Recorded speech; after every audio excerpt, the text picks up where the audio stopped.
everyone, and welcome to another tutorial. So today I'm going to be showing you how to make this bracelet called Suze's Birthday Piece Bracelet.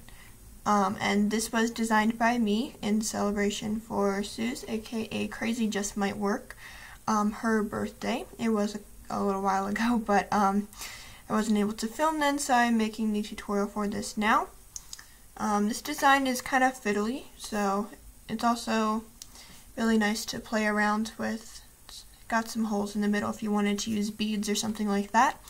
I will have my Instagram name in the description box below. And also you might notice my camera angle is a little bit different. That's because I rearranged my room, so this is how I'm going to be filming from now on. So hopefully it's not too different, still the same background, just a little bit of a different angle. So anyway, to make this bracelet you are going to need a hook. I'm going to use my double-ended crochet hook. You're going to need some bands. So for this I use the Persian peridot and neon yellow. For the Persian peridot I am using the deep purple opaque bands, and then for the neon yellow I am using neon green. You're also going to need a clip. I use a C-clip at the end here. And we're going to go ahead and get started. So first thing that you want to do is grab your purple bands. You're going to take the first one and cap it on your hook, just like this. Move this off to the side here. Then you're going to take two more purple bands and pull that cap band through and reattach both ends, just like this. Now make sure that both of the inside bands are the same band and then the outside is the same as well. Once you have that, you're going to go ahead and take a neon green band. Pull this neon green band through the first two loops. You're going to lift the one closest to your hook. You're going to take this green loop and flip it over the end. So sometimes it helps if you just kind of hold on to that purple one so you can slide it over the hook like this. Then before you close, you're going to lift the other end of that purple band back on. Now what you're going to do is you're going to grab another purple band. You're going to pull this purple band through the first two loops, and you're going to lift the outside one, which is the neon green. You're going to reattach that.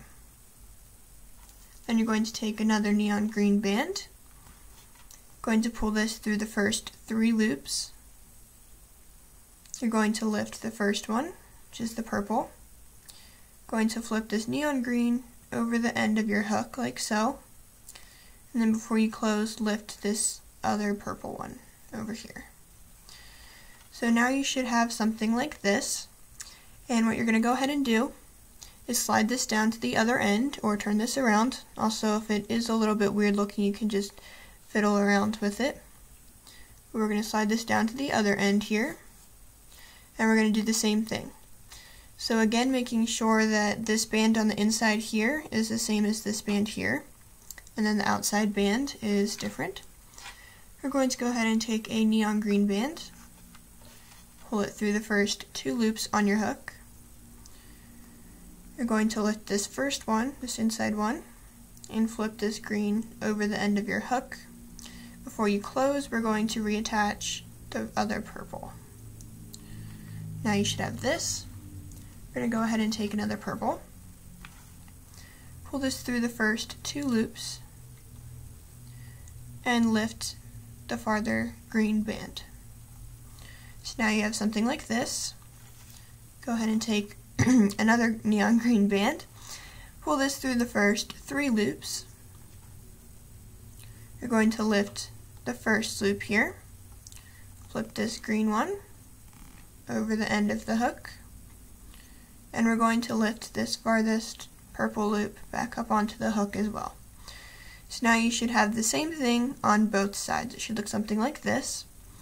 Now what you're going to do is grab a purple band. You're going to take this band and pull it through the first 6 loops. We're only going to grab the inner 4 though.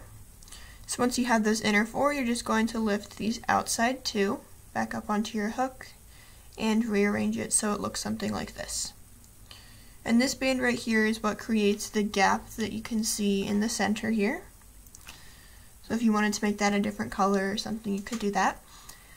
Next, you're going to be taking a purple band again, pull this through the first 3 loops, and you're going to lift the outside green.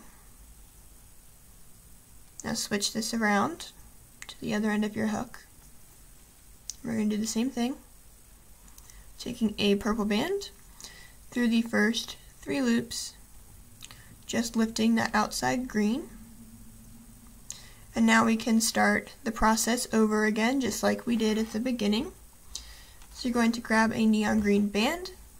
This time though, for the sequence for the rest of the bracelet, you're going to be pulling it through the first 3 loops. The first 2 loops is only for the start. So pull that through the first 3 loops, lift that first band, take this green and flip it over the end of the hook, and lift the outside purple back up onto your hook as well. Now take a purple band, pull this through the first 2 loops, and then lift this green back up onto your hook. Now taking your green again, pull it through the first 3 loops, going to lift the first purple loop, and flip this green, over the end of the hook, then reclaim that purple.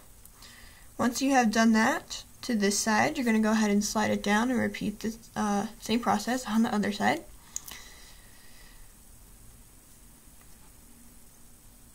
Go ahead and take your green, pull it through the first 3 loops, make sure that that green does stay in order in the middle.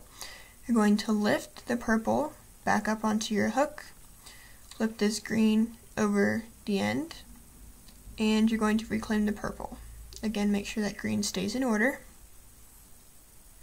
Now you're going to take a purple band, pull it through the first 2 loops, and lift that outside green. Now taking another green, pull that through the first 3, lift the first band, flip this green over the end, and lift the outside purple and reattach that green. Now taking a purple, because once we have all of this, we're going to take a purple and pull it through the middle 4. So pulling it through the first 6, then lifting that outside 2, just like so. Now we're going to go ahead and take 2 more purple bands. Take the first one, pull it through the first 3 loops, and just lift this outside green back up onto your hook and reattach. And once you have done that, slide it down to the other end. Take your second purple band, pull it through the first 3 loops, and lift that outside one, just like so. Now you should have something like this. We're going to go ahead and take a green, pull that through the first 3 loops, lift that first purple, flip the green over the end, and lift the outside purple. Now we're going to go ahead and take purple band through the first 2 loops and lift that outside green. Now taking another green, pull that through the first 3, lift the first purple, flip that green over the end of the hook, and reattach the outside purple. So now you should have something like this. Go ahead and slide this down to the other end. Taking a green, pull it through the first 3 loops, lift the first loop, flip this green over the end of the hook, reattach the outside purple. Now take this purple, pull it through the first 2 loops, lift, lift the outside green back up onto your hook, and now you should have something like this. Taking your next green through the first 3, lift the first purple, flip that green over the end, and lift the outside purple. Now you should have something like this. And to start your next sequence, take this purple band through the center 4, lift the outside 2. So you're going to continue this until you have your bracelet at the length that you want. And to tie it off, it's very simple. Once you're at this point, you're going to take one last purple band, pull it through all 6 loops, and attach your C-clip here. So if you need more instructions, feel free to rewind the video and replay those. Otherwise, that is going to do it for this video. So thank you guys for watching. Make sure to give a thumbs up. I'm trying to fit that in there. Thumbs up and subscribe. I will have my Instagram name in the description box below if you want to check that out. I always post original designs there before I post them here on YouTube. So if you want a preview of what I'll be posting here, you can go ahead and check that out. Otherwise, that is going to do it for this video, guys. So I hope to see you next time.